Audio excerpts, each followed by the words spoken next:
You are tuned into my weekly talk radio TV show called Take My Advice. I'm not using it.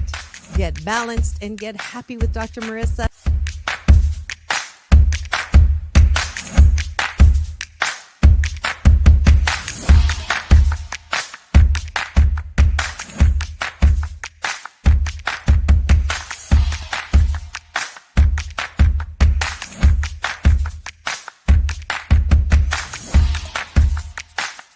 And this show is about hope and happiness.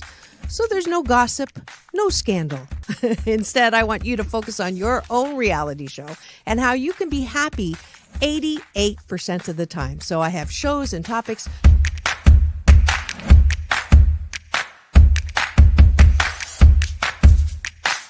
Sunday, Monday, happy days. Tuesday, Wednesday, happy days. Thursday, Friday, happy days. Monday, Tuesday, Happy days. Wednesday, Thursday, Happy days. Friday, whatever. Happy days. What a day. Na, na, na, na, na, na. I love you.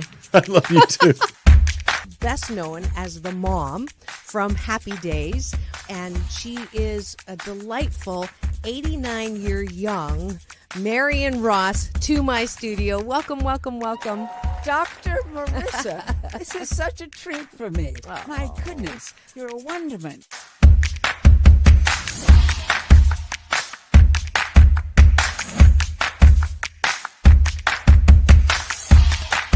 Which is exactly the kind of guest that I like. Those who have gone through life, good and bad, and then taken those experiences to alchemize them into the person they are now and doing good on the planet. I'd like you to welcome Corey Feldman. If you're grateful for it and you say right away, thank you, God. Oh, my God, it's so beautiful. I'm so blessed. Thank you, thank you, thank you. Then guess what? More good things will come to you. Does this sound familiar at all?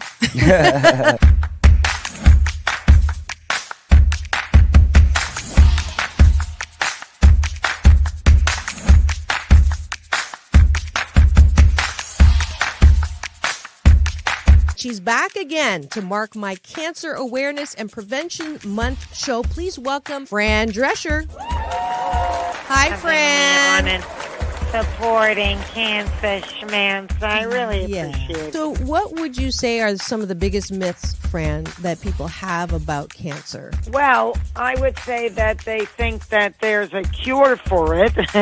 Okay. Instead of a cause for it.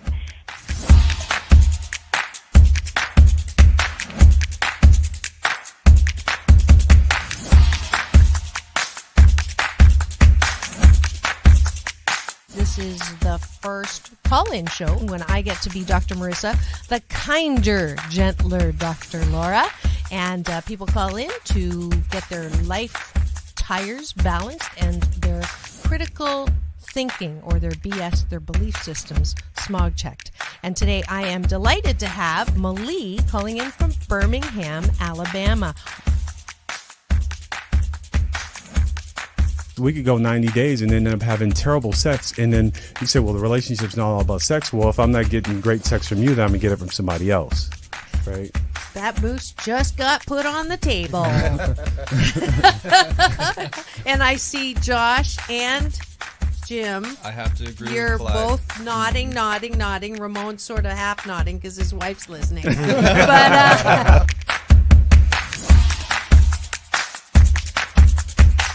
I understood what was going to happen if Muhammad Ali's youngest daughter, made public that I was going to become a boxer. So I wanted to make sure this was the path that I wanted to go down. you are absolutely fabulous, beautiful inside and out. And I'm giving you Dr. Marissa's Beneficial Presence on the Planet Award today. Thank you.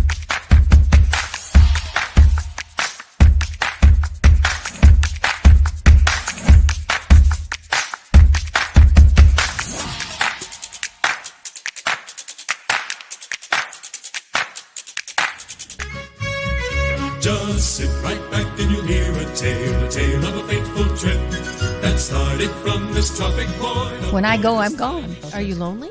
No. Yeah, I knew that was going to be But the I answer. surround myself with people. I mean, I'm always the one cooking for things. Or I'm always the one that decorates first and come to my house. All the orphans that have no place. I'm going to have no place to go, so I can come over. Come on over. And life is so amazing if we can see it.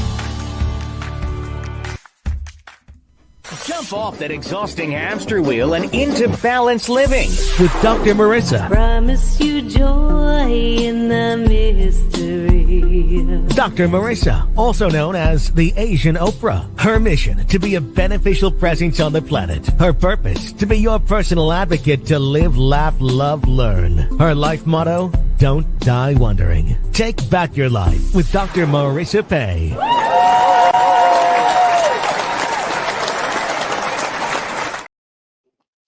And welcome. You're tuned into Take My Advice.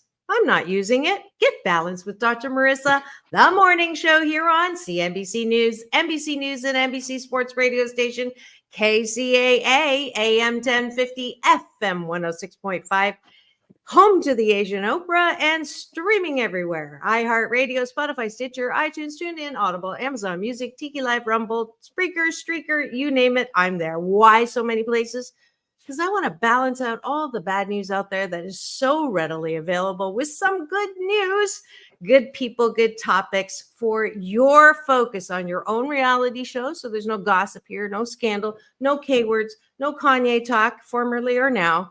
But I want you to focus on how happy you can be. And that is why I've had this show for 619 consecutive weeks. So glad that you're still here. They said this show wouldn't last a year. So glad they're wrong. In May 1st, I will be celebrating 12 years. So you'll have to be here for that celebration. And if you missed any of my past shows just this last month, let's see, not last month, the one before, Rich Little. I was so honored to get to go and interview him in his home in Las Vegas and others. 1,122 shows for you to choose from. Just free subscribe on my YouTube channel, and you'll get an alert every weekday morning to tune in for more hope and happiness. And today is no exception. I'm very excited because I have never had a counterintelligence spy on my show. So please welcome Pete Turner, and I'll give him a little formal introduction in a minute, but I just wanted to say welcome to the show.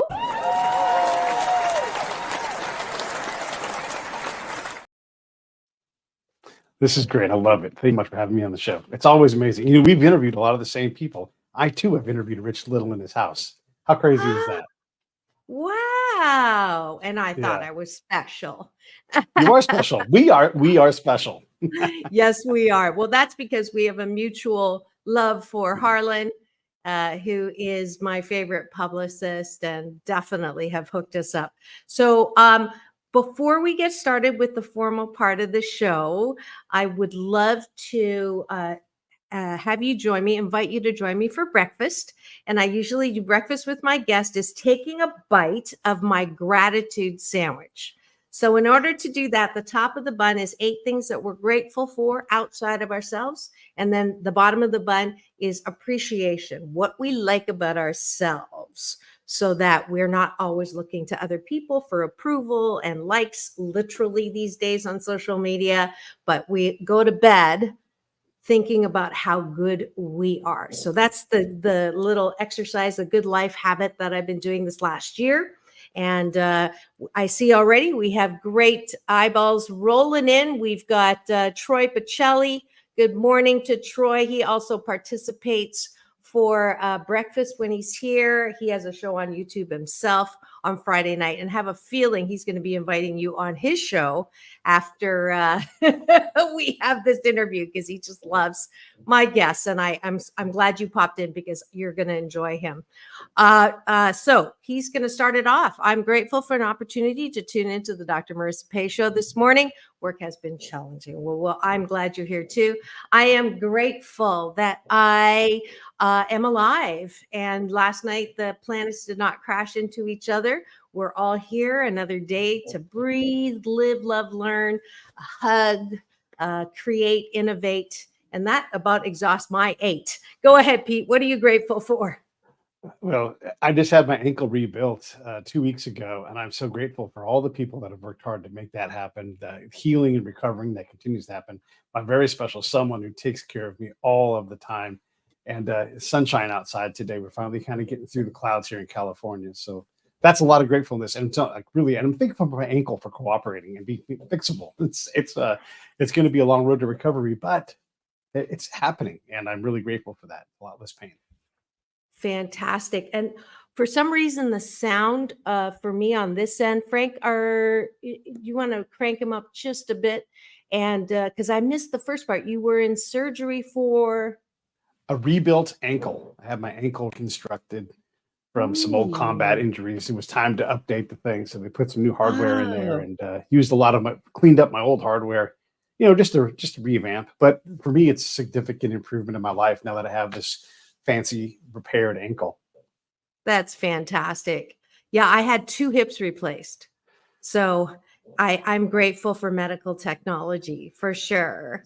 Yeah, wonderful and quick healing for you. But happy that that's happening. Troy is grateful for the freedoms of this great nation and the sacrifices of those who fight to protect it. And obviously, our guest is one of those people. Fantastic. Now we're going to go to the bottom of the bun, which is a little exercise, as I mentioned before. It's a good life habit that I want you to stop beating yourself up, being your worst critic, because frankly, my dear, if you can't approve of yourself, how the fork do you expect anyone else to approve of you? So that is why we do this exercise. Mental health focus is fabulous these days, but a lot of people are reaching for something outside of themselves to feel better. And I want us to start here and with knowing who we are. So I appreciate that I have overcome my ancestral muting as an Asian woman to not stand out, not talk, not be out there. And I appreciate my bravery or my chutzpah, so to speak, to overcome that. What are you grateful for, Pete? I've been at work. Yeah, I appreciate my ability to now move up to a higher level of production, and I'm working on some very big documentary type projects. And I just cannot believe that I'm here, but I'm here because I've worked hard and I've got great people around me who want to work with me because I'm apparently fun to work with. So I am just excited about all of these things that I've got going on, and really I've been able to marshal people together, and that's a hallmark of good leadership and good production. Awesome. Troy, he appreciates his tenacity. I always go after what I find to be important with single-mindedness. Awesome. That is awesome. I appreciate my ability to laugh out loud. Laughter is my favorite sound on the planet. And I find any reason, even if it's at myself, to laugh out loud.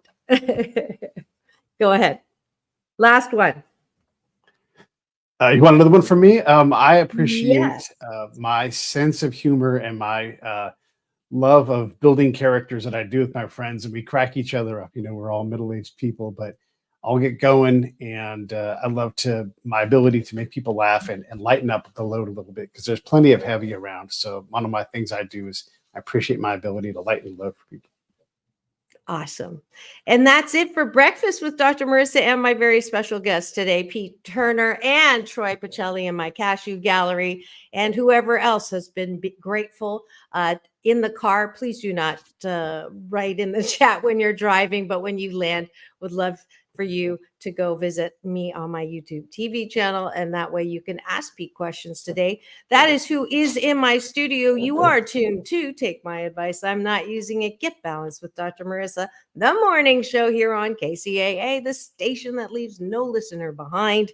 25 years NBC News Radio, and we are delighted to have you. And thank you for continuing this good life habit. 28 days. I promise you, if you have breakfast with me or by yourself with taking a bite out of your gratitude sandwich, you will sandwich your day in the most positive way.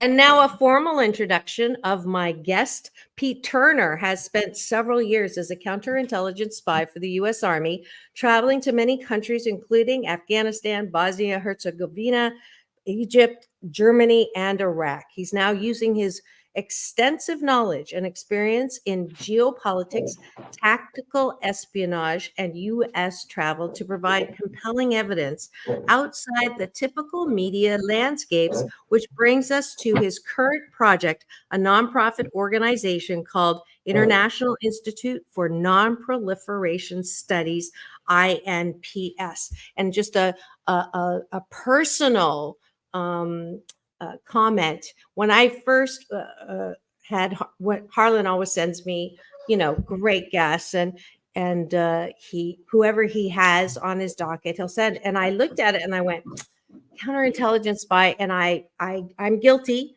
I immediately went, war. I don't like talking about war. I talk about peace. So I scrolled away from you.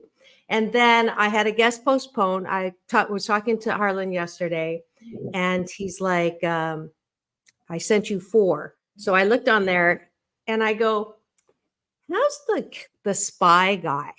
And Harlan goes, he's amazing. And then told me about the peace thing. And I'm like, what? So I went back and I read more closely.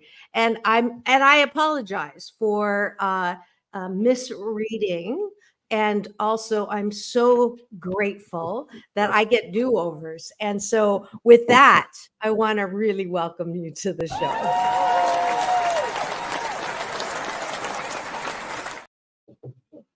Well, that's so kind. It's look, you and I both have shows, and it takes a lot to sort through people, and it's easy to swipe by somebody.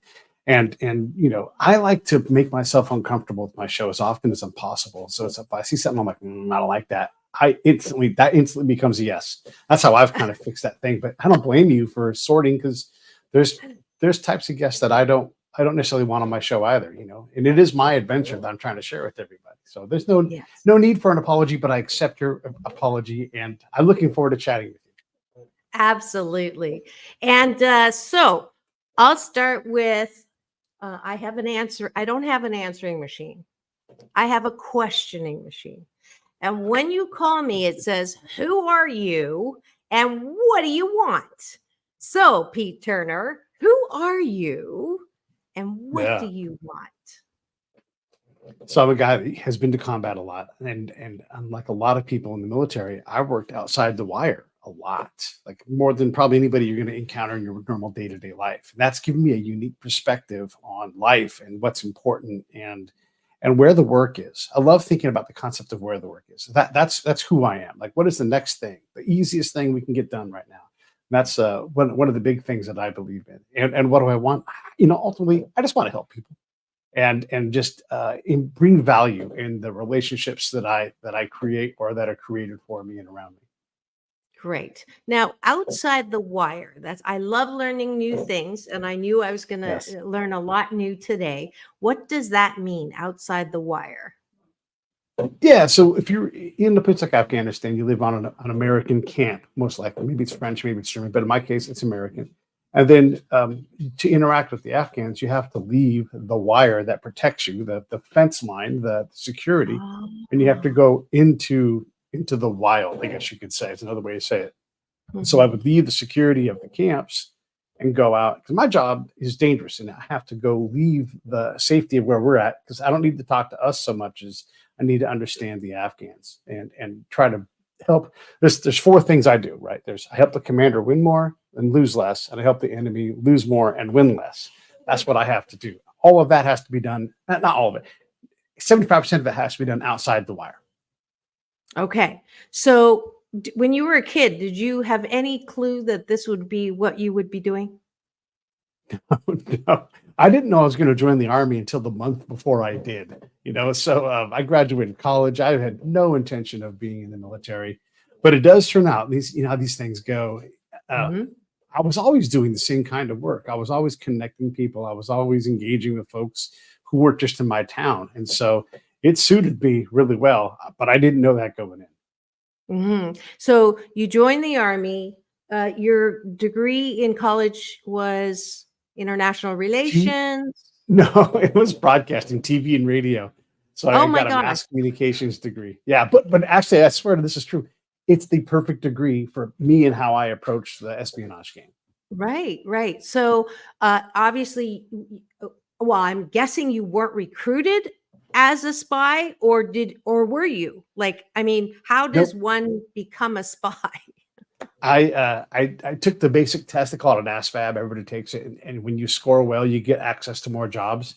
And so my recruiter, I'm like one of the few people that was like, "Hey, the recruiter didn't lie to me," and I was the last guy he put in the army, so it didn't matter if I went in for him or not because his numbers were all set.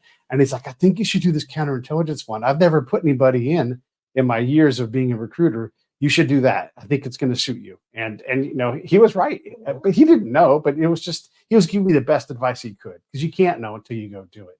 So I wasn't recruited because of my skills. I was recruited in that I walked into the recruiter's office and said, "I need to know what this is about and if I'm going to join or not." And then we landed on the job of counterintelligence agent. So really, it was just a soup of events that nobody could see and predict.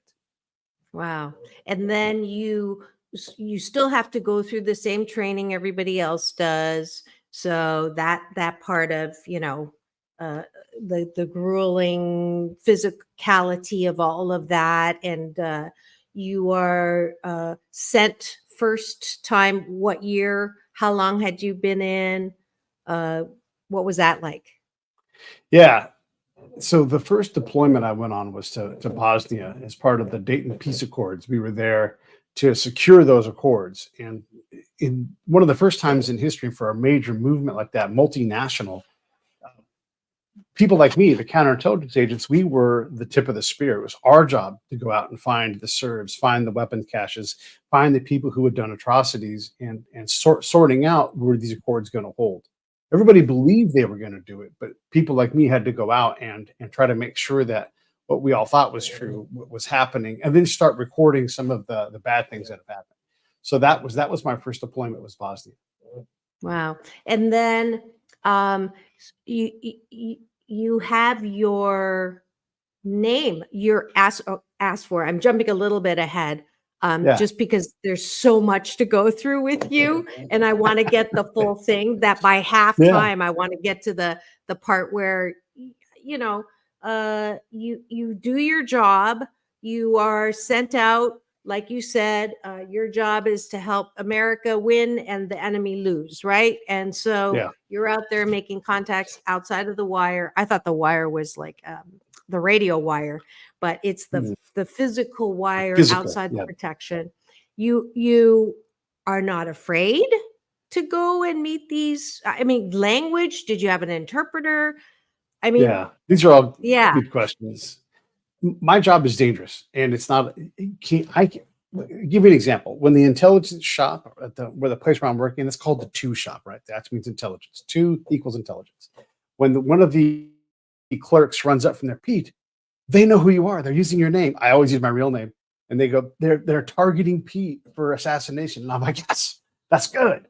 That means that I'm now having an impact, right? And I know it's crazy, but it means that I matter, right? So I've got to matter to the commander that I'm working for. Otherwise, I'm not doing my job, not giving them good information.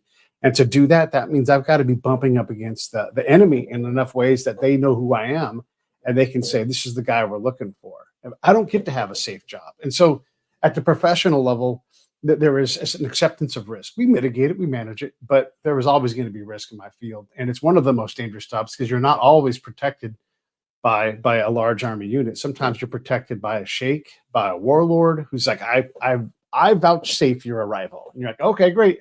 I have to trust that. And so the job I do is dangerous, but it is part of the job is that it has to be dangerous. Mm-hmm. Are you ever afraid? Like the first time you were outside the wire and some sheik says, I'm protecting you, and you don't know this guy at all. You just met him and he's got a reputation that he assassinates in cold blood. I mean, I'm sure you had that, right? At least one time. Yeah. Like what were you into extreme sports when you were a kid? Or I did have a healthy wild streak where I would do dangerous things for sure. Okay. Yeah. And look, you do have to get used to it, right? You have to, like, when I leave the camp, I always look down at my shoes. I'm like, all right, my feet are on this ground. I have different rules. I'm not in America now, right? I am in this combat zone. And you do have to set rules for yourself on when you will take extreme action. And now, look, if I get into a gunfight, I can't work in that area anymore because I've now compromised the trust of that area, right? And so I really have to rely on this thing right here. And I've got to make sure that I'm Johnny Good Time. And so that when people talk about me, and they talk about you, right? So when the locals are talking, oh, Pete, have you met Pete? I want it to be a good thing. I always want it to be the same thing. I want to be honest. Same thing with the Americans, because I've got to build trust with them as well. So as I build trust, I have to, it's on me as the person trying to make change from a foreign position. It's on me to extend trust. First, low risk trust, and then high risk trust.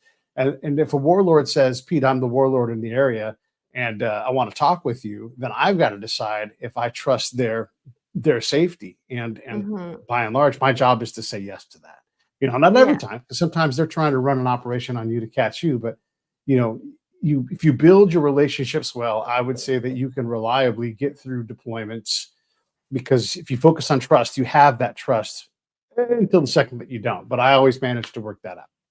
So why would the enemy trust you? Like, what is that common desire? I'm an organizational psychologist, and when we look at change, there has to be a common vision that two people or groups work towards. So I'm just trying to think, with the incoming position of we win, you lose, what is in their purpose to want to talk to you? Like, what is that? Yeah. Well, one, I try to be a happy person when I'm out there, even though I hear bad news all the time. I try to make myself be, it's part of my meditation for my job. I'm trying to be an optimist, trying to look forward, trying to be honest, all of these things. And so I try to build those values up and what I present and how I talk to people. So that's the first thing. The second thing is I don't think it has to be a zero sum type situation. So what I do, instead of trying to say, this is what the American's going to do for you, I say, what's the smallest problem we can solve today? When you're talking to a farmer, they'll have 15 problems. I'm like, let's just pick one, and then let's see if we can come to a conclusion and figure that thing out, right? And so if I focus on these really small, inexpensive problems, and then I can get that person to use their own path, like, how would you solve this? What help could I bring to you? And they're like, oh, all we need are 15 shovels. I'm like, what if we had a big, powerful shovel? They're like, oh my gosh, that'd be a dream come true. And so now that farmer, I've helped him. Now, if I do this job well, I'm using the local government as the agent of change, and I'm just the communicator, right? Because again, I'm a communications guy. I'm also, and this is funny, you said the organizational thing, my master's is in organizational management. And so I am using that organizational concept, the theories in there, I am using that as part of how I look at these things. So I don't try to accomplish my goals only for the commander's benefit. Matter of fact, I try to accomplish the goals for the commander through the local means that are there, through their cultural path. So instead of going somewhere, I don't know, let's go to South Texas. Instead of going to South Texas and say, here's a city solution for your problem, I say, how do you guys deal with problems out here? You know, and I talk to them. I try to understand who they are, and that creates a context where I am not the enemy. I am a person who's trying to help the people that are in this area. Even if it's a warlord, they have problems. Maybe that warlord is trapped and can't get out of the warlord realm, although he'd want to because of financial reasons, of legal reasons, whatever it is. If I can help to deflate that and get that person to calm down in terms of threat, I'm doing my job. I'm also helping them, and I'm valuable to them. Are you trying to find out where the caches are, where the evil person is, like the coordination or the relationship that you are building with the locals? What's the end goal for all of those things? Okay. But the worst way to say, find out, this is the example I always use. Always the worst way. One of the questions is always, where are the bombs, right? So the worst way to find that out is to show up and say, where are the bombs? Like, no one's going to tell you that, right? Yeah. And so you literally can't ask for the thing that you want. And so you ask for everything else, and let that honest candor create people saying, hey, Pete's an okay guy. I think I'm going to trust him to tell him something. And then, because I am a spy and I know the other spies in the area, If they give me something threat related, I'm like, you know what? That's not what I'm going to work on. But I'm going to send you over to Chris. Chris will help you out with that. I want to help solve problems. And they go, oh yeah, Chris. Oh, we'll talk to Chris. So I would funnel most of the threat related things away from me so that I was a channel for anything. And that allowed me to not have to worry about always being focused on, because the military will definitely focus you on threat. But because I've done this for so long, threat is the wrong focus. You have to focus on everything but threat. And then the threat stuff will come to you. And then in terms of just trying to lower the threat in the area, again, if I am not focused on that and I'm focused on the positive outcomes, the mitigating small problems, that again, that allows me to go meet people and be introduced to people by the locals. If I can get 3 relations away from someone I meet, I'm meeting someone very important. And if that person sees me as valuable, then I'm going to be able to take that warlord. And I want to meet the warlords. I want to meet the meanest, nastiest, most evil person around, because if I do that, I can flip them. If I don't meet them, I can never flip them. So I'm trying to find those people and turn them into something positive, if at all possible. How and why would the meanest, most evil warlord want to negotiate with a country and a representative who they hate? Yeah. That's a great question. And I don't know that I have a great answer for you. Other than that, I've reliably met these people. And I don't try to convince them to be something that they're not. If they're a warlord, that's our definition. He would say, I'm a businessman. And I would say, all right, cool. You're a businessman. I'm a businessman in a dangerous place. And around. So I'll give you a good example. I'm talking to an Iraqi general, and we are talking about a guy who's running for parliament in the area that we're working in. And someone had put a bomb by his house and blown it up. Kaboom! But he wasn't there. And so I'm kind of amped up about this. I'm like, hey, this is really dangerous, General. And he's like, yeah, it's not dangerous. I've got it under control.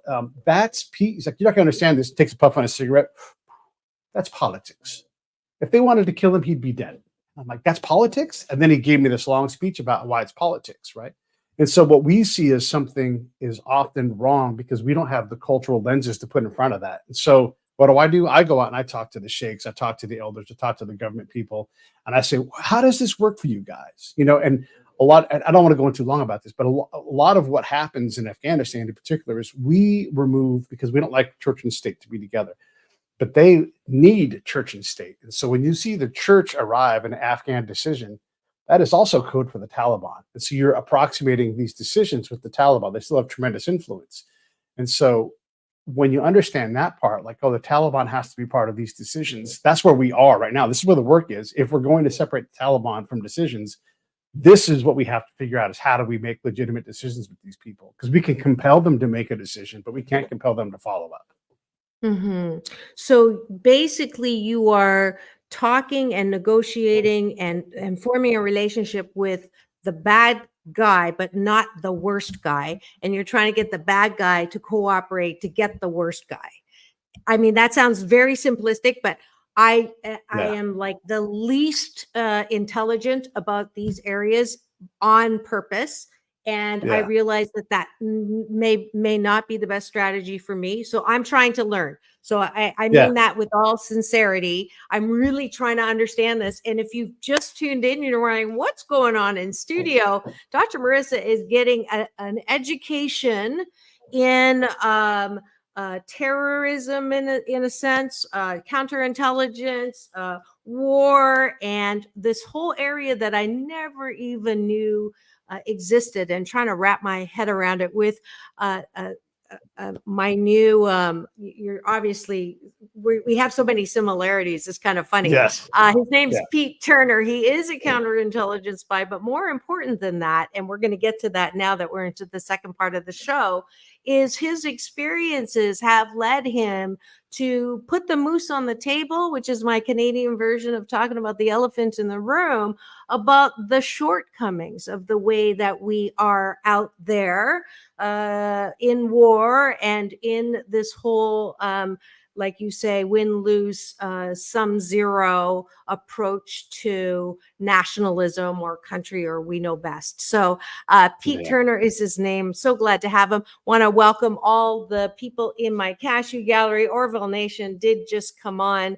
PJ, I don't know if he's streaming in from Spain or New York.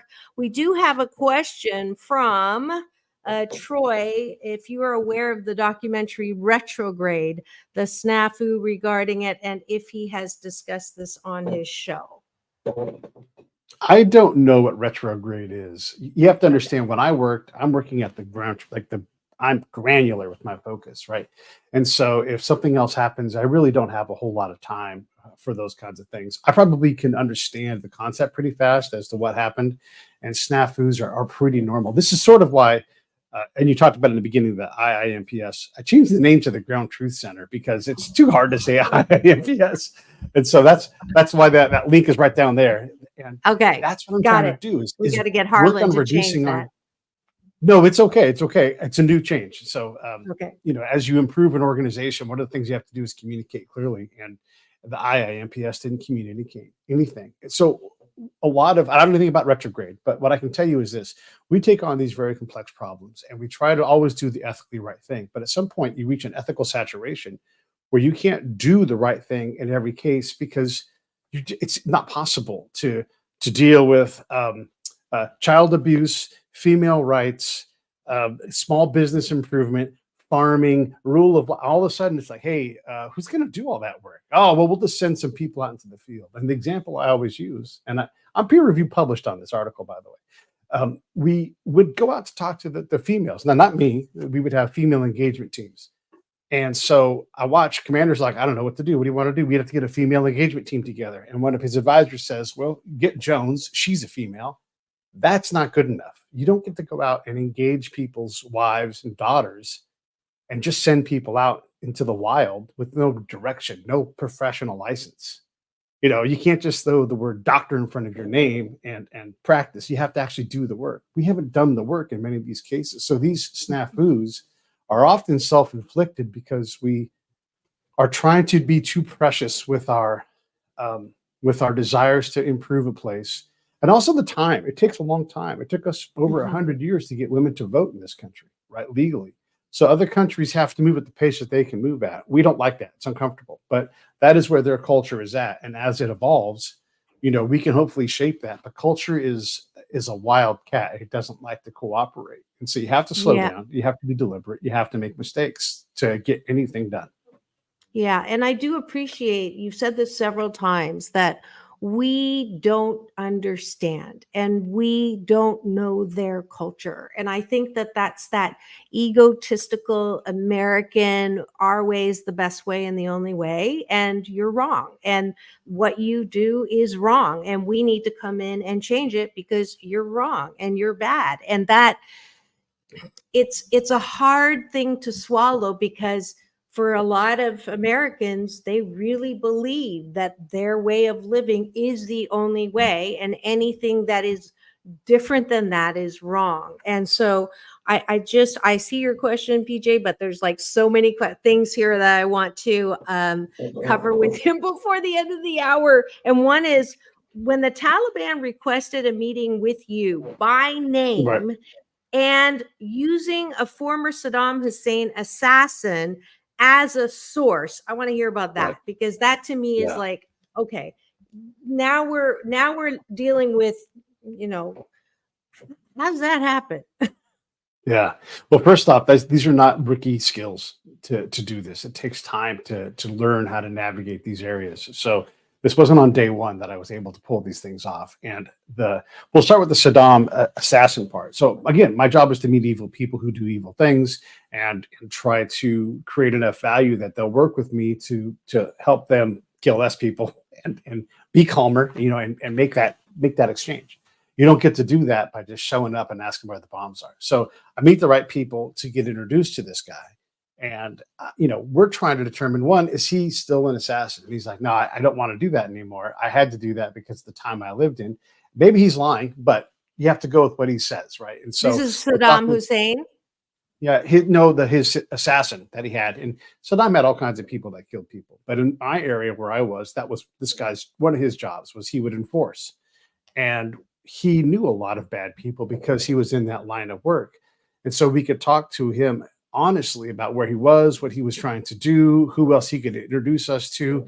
And that source lasted for a decent amount of time where we were able to kind of get a feel for one of the most nefarious elements and then start to run into the other ones because that network was active. It also was lethally active. And so you only get to move so fast when you're in an active, lethal network of people because they're all competing politically. They're all competing for power. So yeah, the guy was he was a monster. He had killed women and children, and he was laughing with me about it as we talked about this stuff. And I've got to absorb that, emotionally. I've got to hear all these horrible things from all these families who have lost people.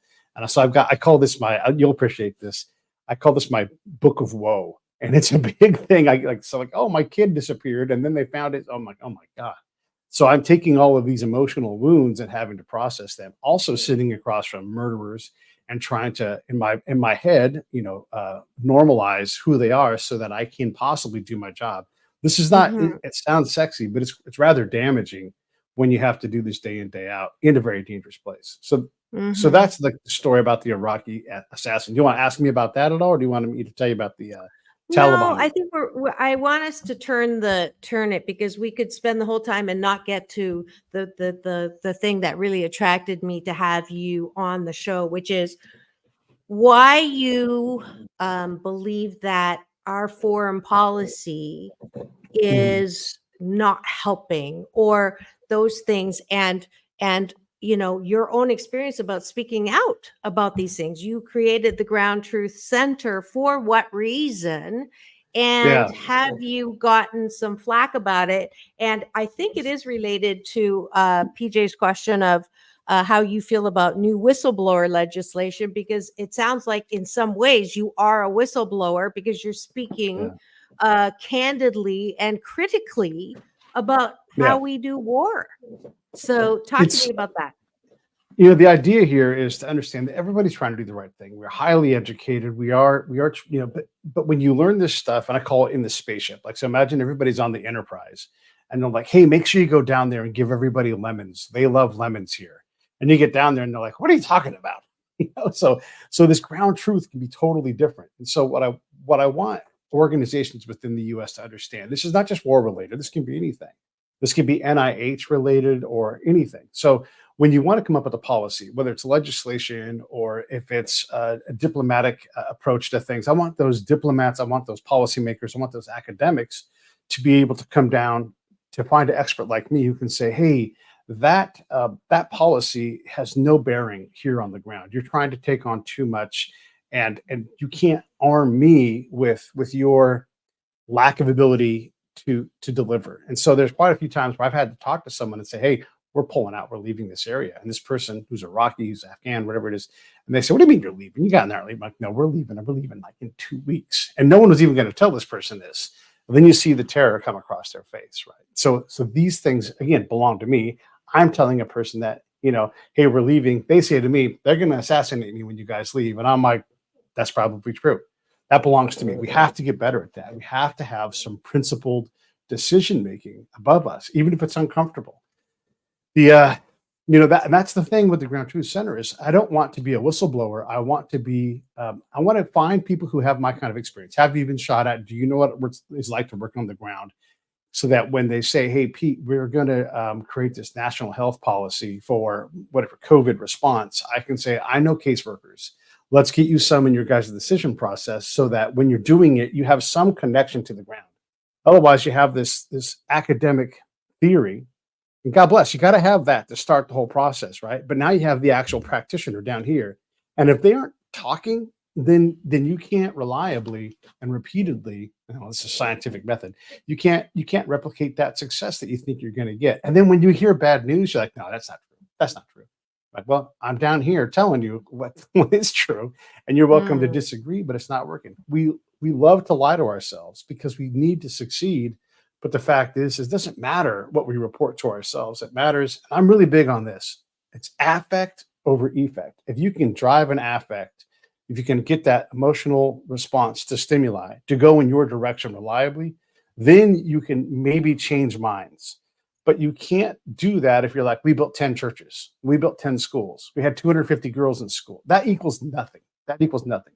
You'll convince yourself you've done something, but the reality is the affect has to be there. So that's the big thing that I'm trying to create, is get us to think smaller, spend less, feed less corruption. When we talk about corrupt places, we're really saying we are the corrupter. That's what we're saying. Like, we've got $10 billion we're going to bring into this place. Well, the return on that money is never worth it. And it gets people killed. Wow. Yeah.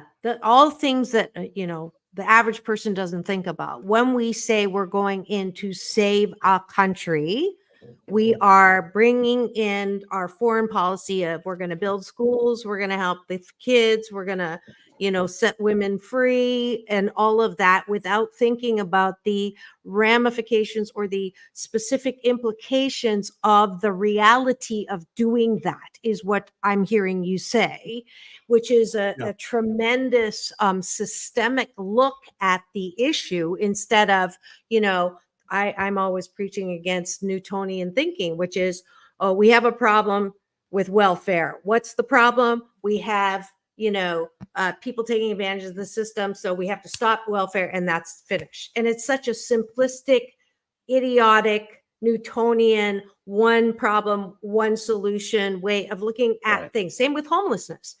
Until we all get to that place of getting to that 8,000 foot look of, there's so many reasons why we are in the situation we're in with homelessness and with, all of that. So it sounds like you're saying the same thing with respect to the way we go to war, or the way we think we're rehabilitating a country, that the people that are making the decisions have no clue what's really happening on the ground floor. And for that reason, I'm giving you Dr. Marissa's Beneficial Presence on the Planet Award, because I do love people who take their stuff and really make a difference. So here we go.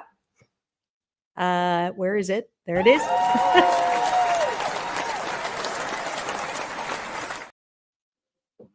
And I don't give that award to all my guests, and it's been quite a while since I've given one. And the last thing that I would have guessed that I was going to do was to give you that when I get presented a counterintelligence spy guest for my show. But you've been tuned to take my advice. I'm not using it. Get Balanced with Dr. Marissa, the morning show here on KCAA, home to the Asian Oprah, AM 1050, FM 106.5, and streaming everywhere.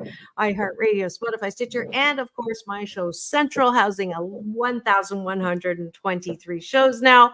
My YouTube TV channel. Please do free subscribe, and you will get an alert every weekday morning that you're about to get into a positive show, and one where you can learn things that we don't know. So how do people support the kind of work you're doing, and what do you need in order for this to really take hold? Legislation? Who needs to know about this? It's, we're nascent, we're getting started. And the biggest thing, and one of the reasons why I'm here, is to talk about the Ground Truth Center and to let people get a hold of me. And maybe you're a ground truth expert in some area. I mean, caseworkers are going to be invaluable to us, because I want to get caseworkers. You talked about housing, homelessness. And one of the big levers that we pull is build more houses. Like, well, let's not build housing projects, because we've already learned that lesson. They're like, no, these are better than housing projects. It's a whole bunch of homes in a tower. You're like, that's a housing project, right? So we have to get people who help us understand like what it takes. And by the way, as you know, when you deal with problems like addiction, the failure rate is 90+% on getting these people case managed to a stable place, right? So we have to accept that, like, our win is going to be 1% reduction or 0.5% reduction. You don't just get to say, here's how I'm going to solve this problem, because it's likely not a solvable problem. And it's certainly not in one big thing. So that's what I want people to understand, is what the Ground Truth Center does. Gather my experts, also gather the people on the top end of the spectrum, the academics, the legislators, and everybody I talk to, and you'll appreciate this, Dr. Marissa, everybody I talk to who's in this kind of work, whether they're on the top or down at the ground level, They're all like, oh my gosh, Pete, thank you. Yes, we would love to have more access to people from the ground. Or, oh my gosh, Pete, this is great. I've always wanted to talk to a congressman about these things in a committee, but I have no voice there, right? And so I'm trying to shrink that gap. And the things that I need is awareness. Anybody can email me. I use my show email because you can email me on the Ground Truth Center. It just comes to my show email. So just pete@breakitdownshow.com is where you'd want to get a hold of me. And as we grow and as we we need a budget for all these things. As we develop our budget so we can put more people to work, that's what I'm going to do is network in. That's what I'm good at, and try to get us connected to legislators, to academics. And these people all want to do this, but I have to also have the balance of all of the different problems that we're trying to solve, and collecting those ground truth people who are like, here's how you improve this decision process. So it's Pete@breakitdown.org. .com. Oh, .com. show.com. Oops. Yeah. If you go to the .org site, there's emails there. It goes to the same place. It goes all into the same font. So okay, perfect. And the current, has there ever been a positive, not net sum zero example of us going into a country and actually helping them more than hurting them, in your opinion? yeah, there's all kinds of examples where we've done great things. I mean, it's very hard to repeat that lesson. South Korea, I think, is a great example. We took Japan after World War II, and look how fast Japan got up on its feet and got going in a positive direction. We hit them with an atomic bomb, and we're still able to not only help the country heal, but there was Japanese and American people getting married. And so we were able to go and in those cases do it. Europe has benefited from our relationships, overall. I mean, there's it's a big, complex place, but we've done a lot of good things. It's not a reliable path. And we tend to get a little bit overtaxed with all of the things that we need to do. And some of these things you're just not allowed to do. And I'll give you a real quick example, because it's not always comfortable news. We should not be engaging other people's women. We don't have the people that have the license for it. If you talk to anthropologists who do this kind of work, and I know several of them, they're like, Pete, an Army person can never do that. They never can develop the capacity because it takes too long and has nothing to do with military things. So don't even take that on. I'll give that to somebody else if you're going to do it. And so we don't like to hear that. I wrote a paper about female empowerment, and before people read the abstract, by people, I mean ladies, they would get mad at me. And I'm like, why are you mad at me? You don't even know what the paper's about. You're just mad at the title, right? And so if we get mad at a title of a paper that tries to illustrate how complex this is, we got a bigger problem. We are the problem. And so the positive thing is that we have the ability to change it. And when we approach these small problems and we get out of the way and let their government do what their government does, or let that tribe do what that tribe does, and we amplify that effort, even towards our goal, then that's a good path. And that happens all the time. It's just they're invisible wins. They're not things that we wanted to do. And so when you brief, hey, we had this really incredible win, everybody's like, that has nothing to do with what we're doing. And I'm like, you just got 100 people to go to the government and ask for help, and they got the help. That's a positive thing. We don't like to hear that, but that is what it takes to build these things up positively. Yeah. I mean, that's that mindset of, we know better for you than you know for yourself. And again, that arrogance, because there is, if I look at balance, and the one extreme is that one. We know what's best. We know what's best for your country. Your culture really doesn't matter because it's stupid or it's evil. And then the other extreme is, we should never go into any country to make any changes because that's their country, and they're going to have to learn how to go through life themselves the way they have, respect their own culture. And then you have the rebuttal of, yeah, but what about Hitler? And we couldn't allow that to happen. And so that whole dynamic is also, feeding into the complexity and the dis-ease of all of this. So the thing I always say is, you cannot presume to improve the condition of something you refuse to understand the condition of. Oh, somebody make a t-shirt with that. That's the there it is. There it is. Yeah. And if we could all just take a breath before we charge into a war, because that one movie, I don't know, I can't remember the name, but my cashew gallery will remember. It was not that long ago where we conscripted some guy to help us in that country, and then we left them there, and they were going to get killed. Like you had that perfect example. I think, oh gosh, I forgot the actor's name, but anyways, Is it that Jake Gyllenhaal movie? it could be. It could be. Yeah. Either way. But you said that whole situation, if we leave here, you tell the guy we're pulling out in 2 weeks, which means you're probably going to get assassinated because you've been helping us. Like, how can we even go there if we know that that's one of the consequences? Is that just collateral damage? And, that's just part of the process? I mean, there is some broken egg stuff that has to happen, right? But when you're going to be a partner, you need to be a partner, and so you don't get to lie to your partner all the time. And the army and the government is very bad about this. One of the things that I do that's different is I make appointments with the people that I want to go see when they're ready for that. I don't force it on them. I'm going to say, hey, what's the safest way for me to meet with you? I mean, what's the best way to do it? And again, I'm an advanced person, and I'm not starting at this step, but I get to this step. And then they'll say, you know what, why don't I send a truck to your camp? You come out, I'll take you to my house. My wife will cook us some food and we'll talk and we won't be rushed. Well, okay, now I've got to decide if that's safe or not. But that's when I get a chance to really hear that person. And there's no military around. There's not their people around. And we can have a real conversation. And those are always the richest conversations when you're there to listen. And then, by the way, share who we are, because we're as confusing to them as a matter of fact, infuriating. I mean, because there's a new guy that looks like me. Hi, I'm Pete. I'm here to help you. And then like 6 months later, hi, I'm Pete. I'm here to help. It is maddening for them to have to do that. I learned that by talking to them and listening. So that's a lot of what has to happen, is understanding how deliberate this work is and how filled with errors it's going to be. If you think the other big rule I have is we are a net destabilizer. The second rule below that is we refuse to accept that we are a net destabilizer. And because we refuse to accept these truths, we create the truth even more. Wow, that's a lot to. I'll be thinking about net destabilizer for sure. We are unfortunately at the end of the road. We have 3 minutes left. Final word.